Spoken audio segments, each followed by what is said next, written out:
अस्सलाम वालेकुम नाज़रीन, आज की वीडियो में हम बात करेंगे चंद ही मिनटों में आप अपने दांतों को कैसे शीशे की तरह सफ़ेद कर सकते हैं। दांतों में सफ़ेदी लाने के लिए अक्सर लोग वाइटनिंग ट्रीटमेंट करवाते हैं जो बहुत ही महंगा होता है। बाज़ औक़ात ऐसा भी होता है कि वाइटनिंग ट्रीटमेंट के नतीजे वैसे नहीं होते जैसा कि हम उम्मीद कर रहे होते हैं। आजकल मार्केट में बहुत से टूथपेस्ट दस्तयाब हैं जो ये दावा करते हैं कि वो दांतों को सफ़ेद बनाते हैं। इन टूथपेस्ट पर ऐसे अज्जा मौजूद होते हैं जो हमारे दांतों की ऊपरी परत एनिमल को नुकसान पहुंचाते हैं।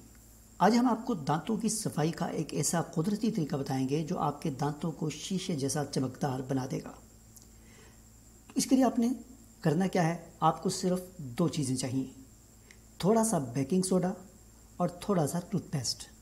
इन दोनों को लें और आपस में अच्छी तरह मिक्स कर लें।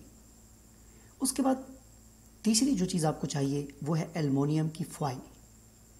एल्युमिनियम फॉइल लें और टूथपेस्ट को उस पर अच्छी तरह लगाएं, यानी बेकिंग सोडा और टूथपेस्ट जो आपस में आपने मिक्स किया है उसको एल्युमिनियम फॉइल पर लगाएं और फिर इस एल्युमिनियम फॉइल को अपने दांतों के गिर्द लपेट लें।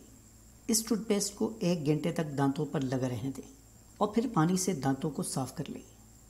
बेहतरीन नताइज के लिए वाइटनिंग के इस तरीके को हफ्ते में 2 बार इस्तेमाल करें। ये तरीका आपके दांतों को मोतियों जैसा सफ़ेद बना देगा और नतीजा देखकर आप खुद भी हैरान रह जाएंगे।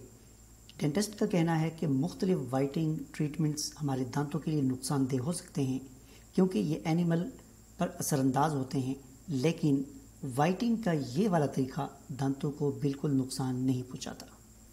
अगर वीडियो पसंद आए तो इसे शेयर ज़रूर कीजिए व्हाट्सएप पर, फेसबुक पर अपने दोस्त अहबाब से, और वीडियो को लाइक करना ना भूलें। चैनल को सब्सक्राइब ज़रूर कीजिए। मुझे इजाज़त दीजिए। अल्लाह हाफ़िज़।